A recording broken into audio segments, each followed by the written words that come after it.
The podcasters have reached the starting gate, and they're off. Out to an early lead is Neil Knows Music, followed by Redmond's Quick Wit on the outside, but coming on strong is Cotton looking for a sandbox tugboat. And next, about 2 links back, is might be listening to the last time Sherman gets to do the intro. The meat of the pack is 90s hip-hop, 80s movies references, updates on Boulevard. On the rail is Gotta Mention our Spotify playlist, chased closely by follow us on social media. And like, subscribe, notification bell is in the rear. But we're just getting started. If you couldn't tell from the intro, fellas, this episode is all about the first Saturday in May. It's about the greatest 2 minutes in sports. We're talking thoroughbreds. We're talking horse racing. You guys ready? I love it. Yeah. Go, baby. Go. Yeah. Start me up, man. Yeah, play the horn. If we got a horn, fire that thing down, buddy. Yeah. Hell yeah. I didn't think I had the energy for that one. I've been out to the track a couple times here this week as we're gearing up for the first Saturday in May. And if you're in Louisville, you know what that means. Maybe people outside of Louisville might not, but the Kentucky Derby is this Saturday, and pretty excited about it. But I'm ready for it and ready to get this conversation going. So people go other than the week of Derby week. There are other races you can go to this place other than one time a year. So there's several things to do over at Churchill. You've got the Derby Museum, which is set right up next to the track. A lot of people go there for visiting. I'm actually I've got folks coming in doing a little bit of entertaining and stuff over there.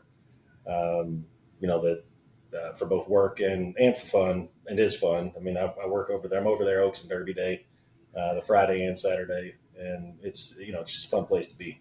You hitting up the steakhouse?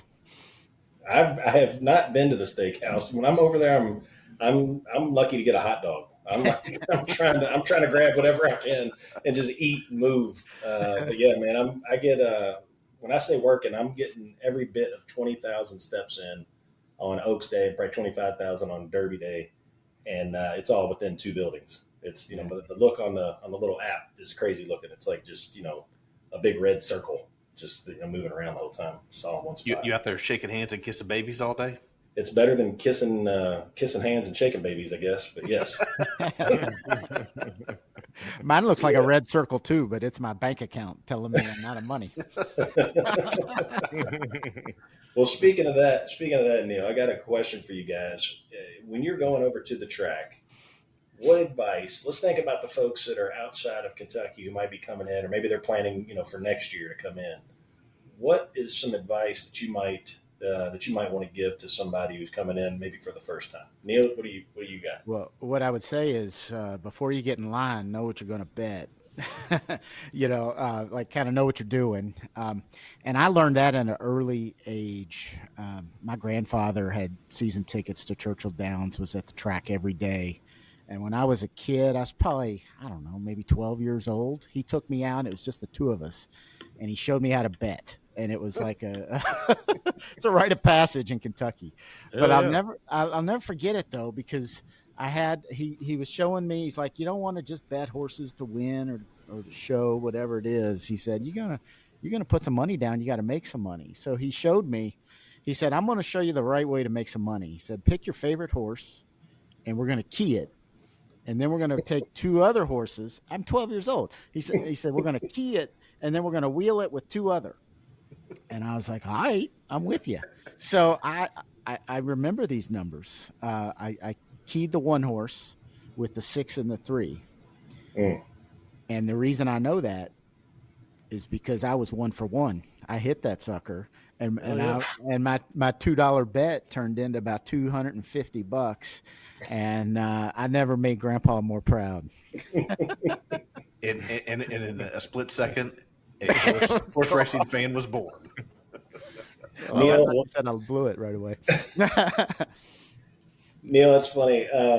Brian Clark and I, and there's a group of us there, but I don't remember anybody but Brian. I'm going to explain this story to you. I'm trying to educate him. You already know the story? I was one of the four guys. Go. I can't tell you anybody else that was there. So Yeah. all I can tell you is Clark is with me, and we pick these 4 horses for a superfecta.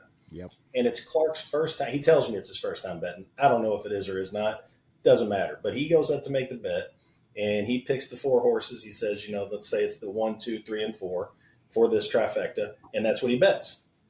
Now, the key word there that I just said is that he bets it for a trifecta, meaning they only have to come in first, second, and third, but he bet all 4 horses.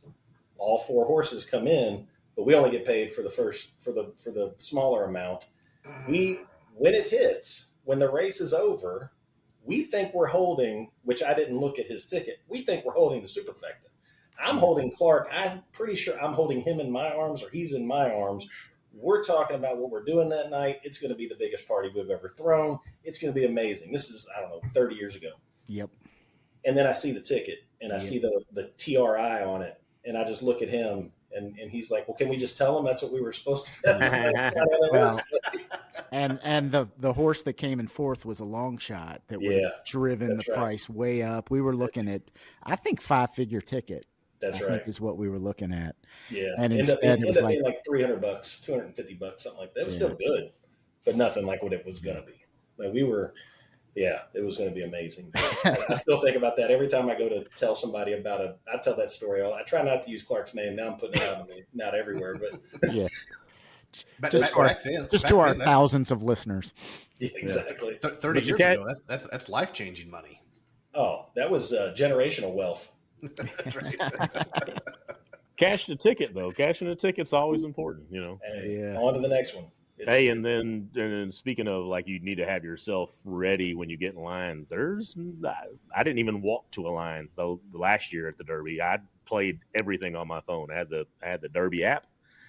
Every one of my bets, I didn't even leave my seat. I didn't walk to a window and place any bets. So I do have my skill together. I know what I'm doing before I walk to a window, but you don't have to do that no more. I just place all my bets right there on the phone, and you like the ease of that rather than kind of the old school of like just kind of going up and making the bet. I enjoy the getting in line and having that physical ticket in your hand. I really do enjoy that, but especially on a day like Derby, that's what kind of numbers we talking about? 160,000, 180,000.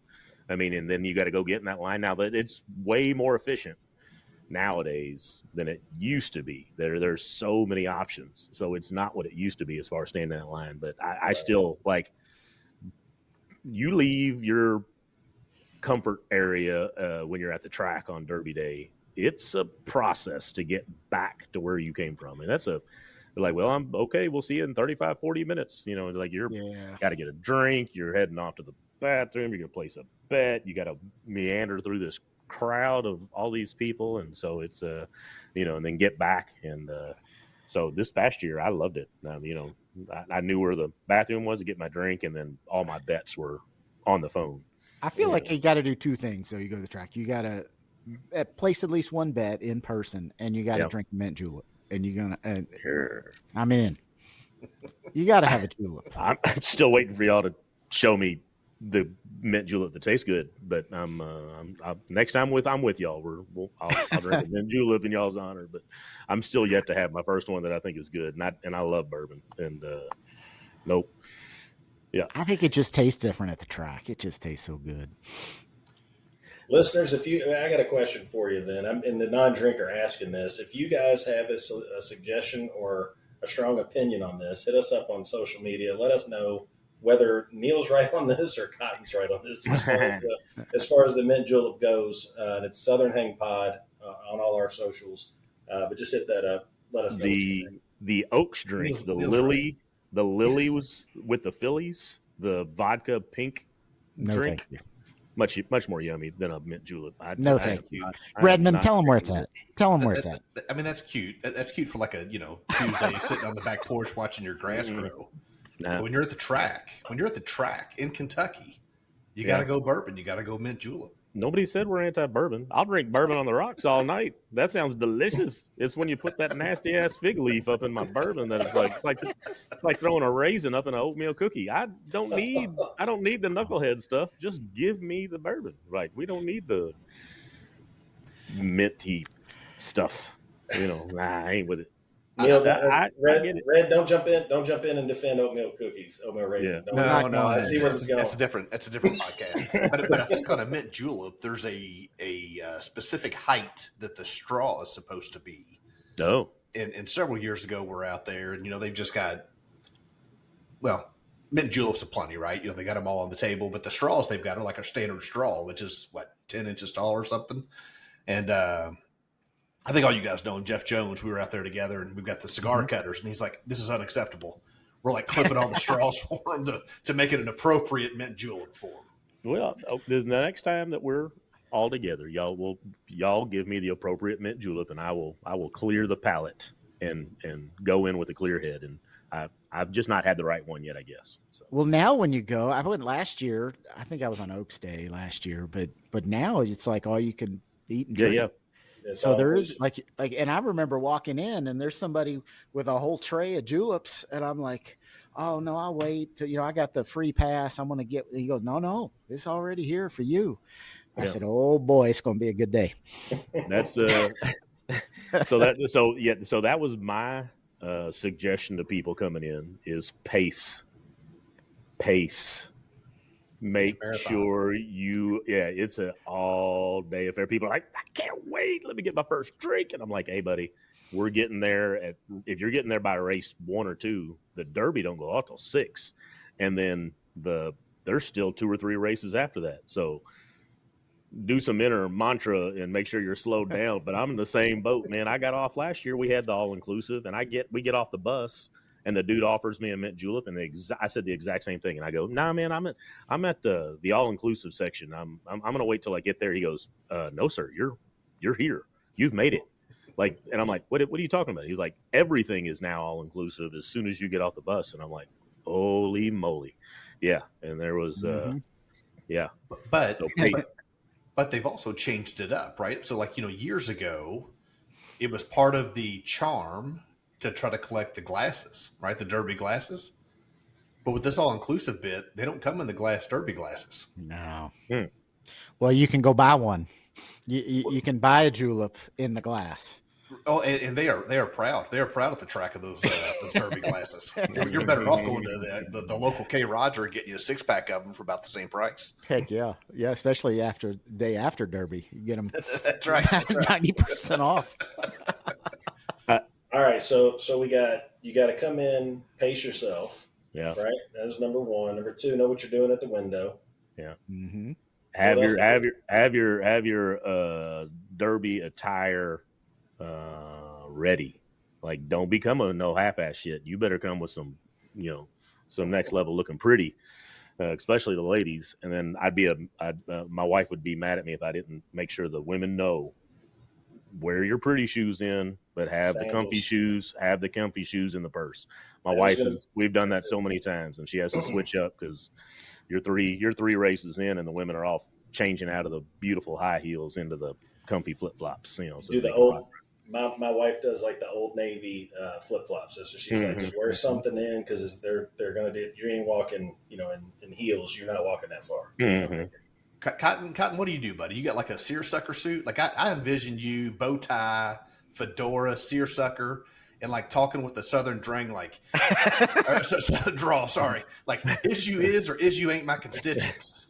Oh, welcome to Churchill Downs. Yeah, I've got to change up the whole thing. Last year I got a great picture of me and Sherm that shows up. I got that little flippy camera frame thing that rolls through like 1,200 pictures, and it just changes pictures in the living room. And I've got a good picture of me and Sherm last year. I did like a gray slacks, rocked the Nike Dunks, had like a purple jacket and maybe like a shirt that tied it all together. It was clean, buddy. I looked fresh last year, and got a great picture with Sherm last year, pre-game outside the stadium or somewhere. But got to run into my man and got a good picture that pops up on there from last year. So I rocked the gray dunks last year. I like the sneaker look now that it's a little more, it's allowed a little bit more, especially when you're going out and stuff like that. And they're a lot more comfortable than being in dress shoes for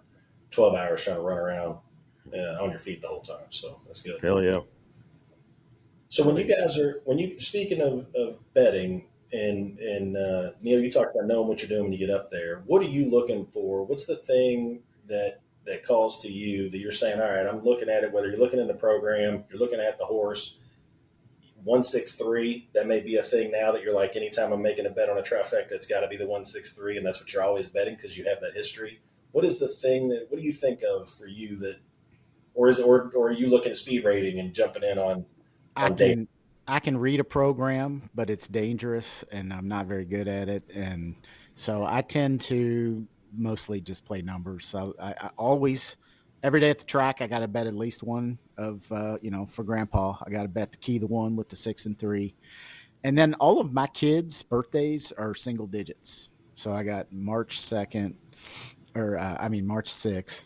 I got January 4th and August 7th. So I got easy exacta numbers from all my kids' birthdays. So I mostly just look for a couple of horses I like within those birthday combos and roll with that. You bet all those together. You got like a $300 ticket. Nah.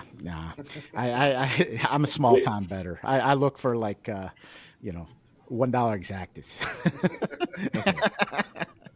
Hey, so like what Neil's saying here, my knowledge comes from my grandmother on how I make my bets. So she was a finger sheet person, and that's still what I do. I go get the finger sheet, and for those that don't know what that is, that's a simple sheet, all the races with like a handful of people that think they know what they're talking about. I don't know who they are. They could make up some crap as far as I know, but they think they know what they're talking about.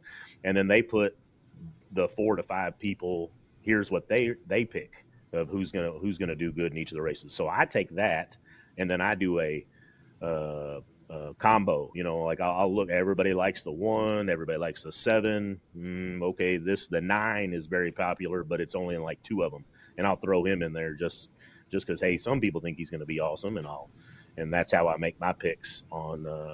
I go off the finger sheet and take the odds off of what the other people do, and usually that pays off. Usually I'll hit a try or a Zacta box or something during the day, and usually it pays enough for me to pay for my day or make a little bit of money. So Craig, do you let the odds affect your bet? So if you're looking, and let's just say the 2 is you're looking at the numbers and you're kind of going through it, and you're weighing between the 2 and the 8. You look out at the board, and all of a sudden the 8 is dropping down, and you're like, wait a minute, I still like the 8, even though other people are, his odds are fading here. I'm going to throw him in just because that'll pay off better, or the opposite. You go with the 2 because people must know something about the 8. Yes, both those. So usually I'll go like, okay, well, this one's highly favored, so I stick him in there. But then I'll usually go for like the second or third tiered person or horse after that, so that I can hopefully get my payoff to be a little better. And then I like to do like the 3 horse exacta, kind of like y'all's mess up. I'll do a 3 horse exacta, or I'll do a 4 horse trifecta. Yeah. Thinking, okay, well, this is probably these 4 guys. One of these, 3 of these 4 guys are going to come in. So I'll bet quite a bit during the day, and then I do the half. It's a $2 bet is usually what's the full payout, and I usually do like $1. And so I know when a trifecta comes through, I get half of whatever that payout is. But I'll do a couple of those a race, and usually on those big days, I get enough money to break even or not lose a whole lot. Every once in a while, I'll make a little money. Yeah, I'm with you. I kind of look at the numbers, and I might look at the lineage of the horse and figure out where mom and dad, who if it's a name I knew. Not a lot of times that's the case, but if it is, that then I kind of add that in, and that might be something that I'm, and just the name itself. If I'm looking at the 2 and the 8, and I like both of them, I might just be like, the 2 has a cool name or whatever it is. Oh yeah, 100%.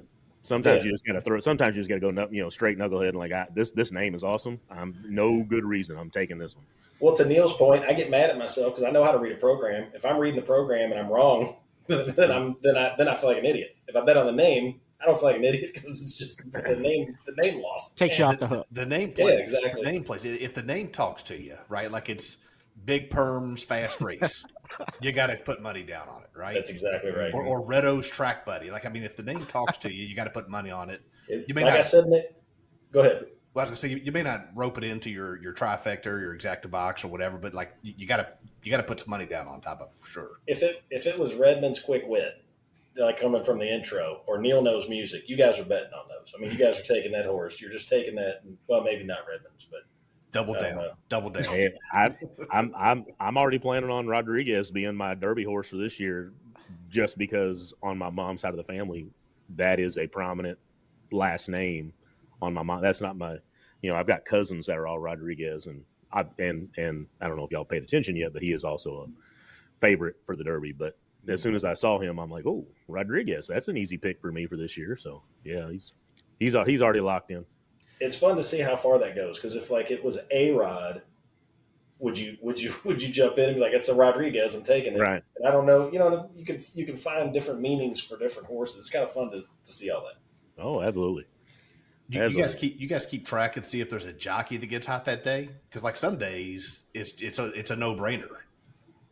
I don't keep track of it, but if somebody mentions it, if it's like the fifth race and somebody says, whoever just won 2 of the last, has won 3 races today, or they've been in the money all 5 races, then I'm like, oh, well, okay, then I'm throwing them in. Speaking of jockeys, Hosh and I lived together for a little bit over at Mallard Crossing, little apartment complex here in Louisville. Mm-hmm. And, I don't recall Hosh being that short. He seems like a normal stature fellow. Well, he can't ride. He can't ride the real races.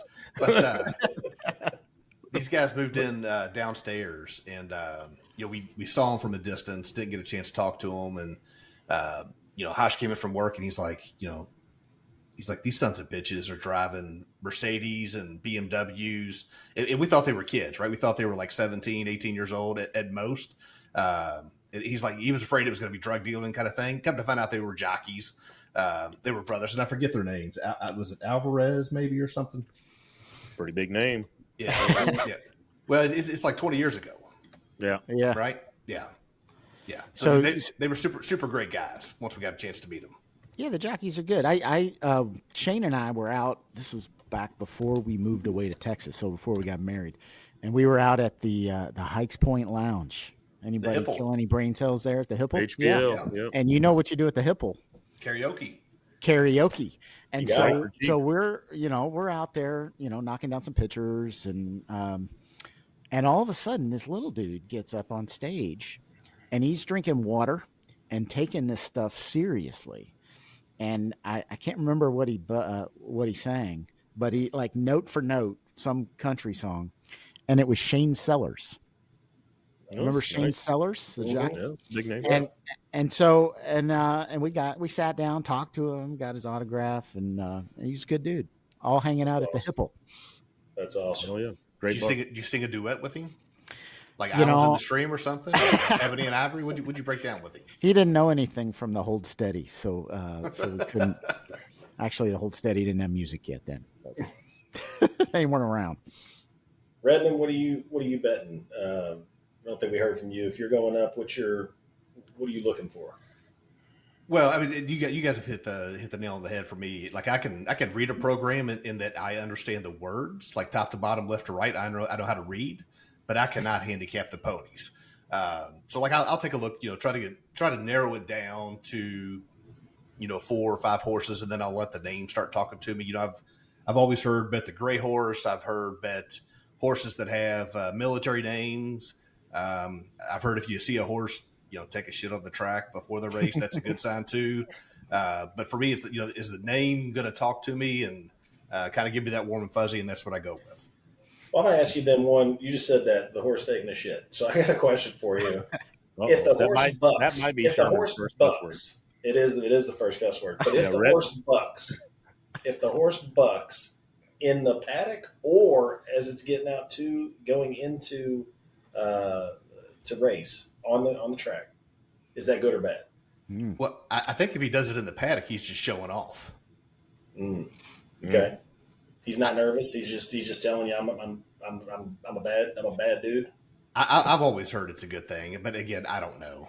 That's probably a good debate club question because I think we could all take both sides of that argument. That's a good call. I went to the I don't know if it relates for horse racing, but I went to the dog track one year with my buddy, and he said here's how I bet my dogs, and so they're bringing them out. They're bringing out the greyhounds, and he starts and he barking at the dogs, and he's like, see that one?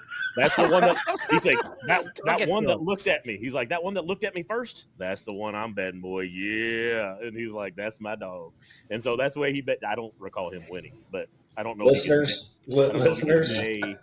nay, do not do this at the track. Do not that way. Well, don't do this when you go to the track. Do not start barking at the horses or neighing or anything like that. The odds of Churchill Downs sharing this podcast just went to 0. We had a blast. I had a really good time that day. I don't recall him winning any money, but it was a lot of fun. It was a lot of fun to laugh and watch my buddy bark at the dogs. Yeah, Not the same. But at the track, you guys have, obviously, when we're talking about different things, we've already shared a couple of these betting stories. When you're thinking back, what is your favorite? Do you have a favorite memory at the track, for Derby or not Derby, whatever it would be? Craig, you want to start us off? Yeah, it's aged. It's back in the day, and I don't know how healthy my story is, but. So we would always, you paid $15.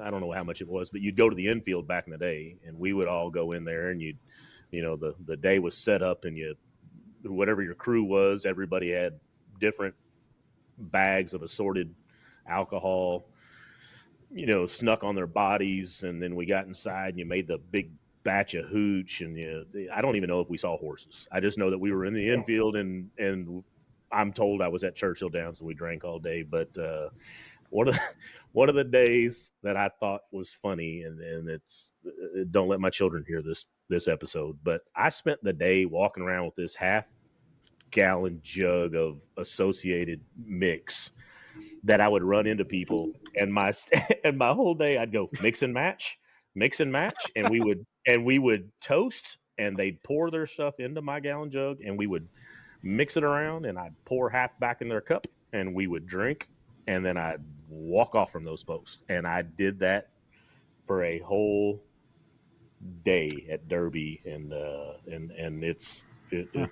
I survived. I'm here. I'm an adult. I made it. I made it past the day, but I survived that whole day walking around, and I thought it was the funnest thing to do, to meet random people in the infield, and we mix and matched whatever. What if they had a mint julep? I'm sure I drank some that day. That day was delicious. It was the best. It was delicious.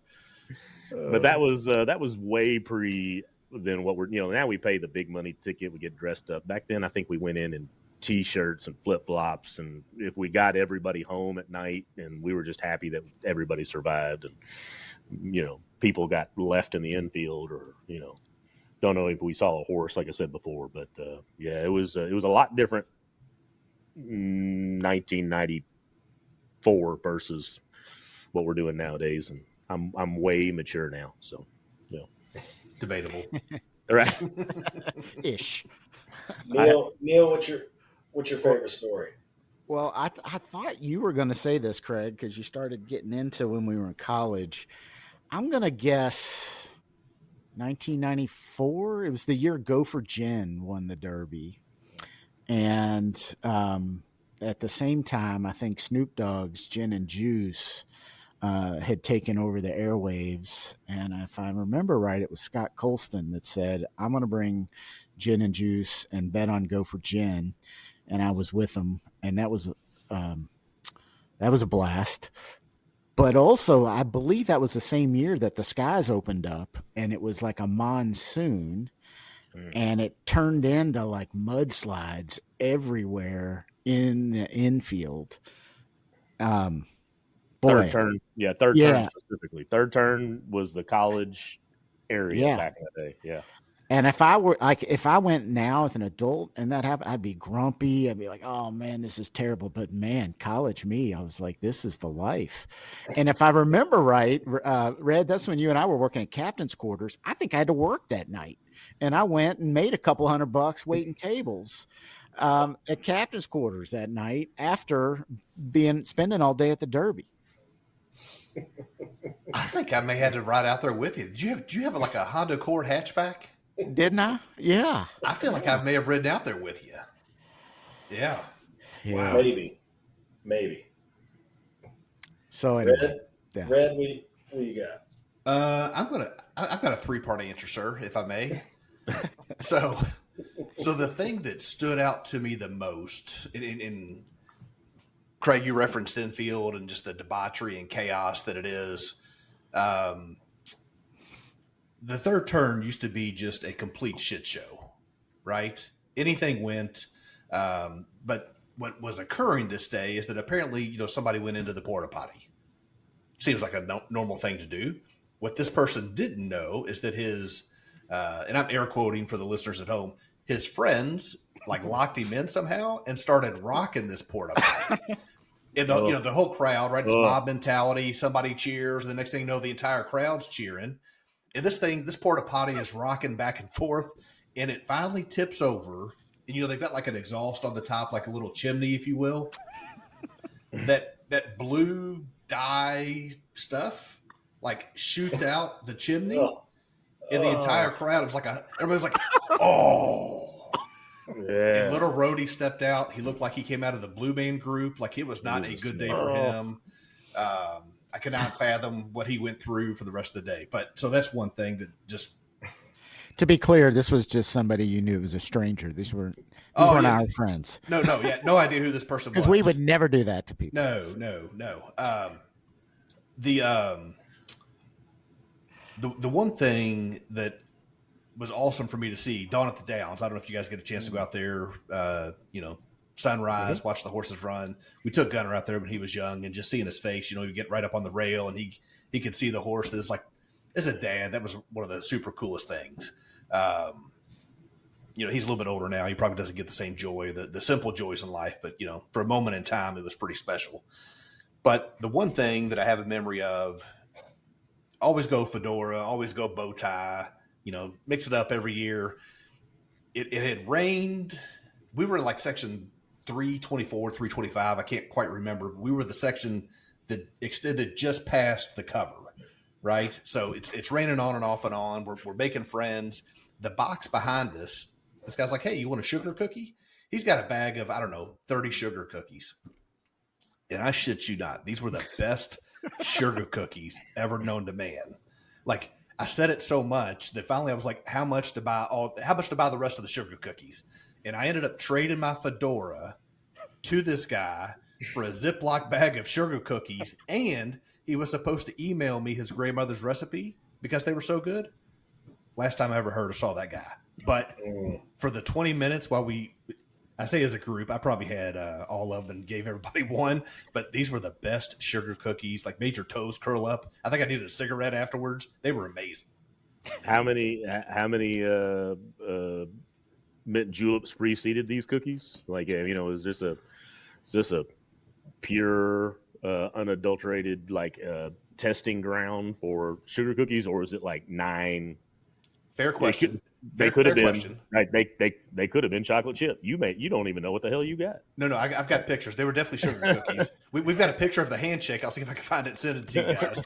But you referenced it. It's a marathon, and it was post Derby, I believe, when the trade was completed. So it was. I don't know how many juleps. Yeah, more than. Let's say 4. This is a family show. Well, can I do a little redeem too of my younger years? And I will say 2 to 3 years after the mix and match incident, I'm with Tammy. We have a bunch of girls with us, girlfriends. They're all excited, and we're doing the same thing. Everybody's packing all the alcohol in, and we get in to get set up, and I'm telling all the girls, hey, be chill. I'm now 4 to 5 derbies in. I know how this can go. Let's all be cool. And they're like, shut up, Craig. We want to have fun. Leave us alone. I'm like, okay, all right.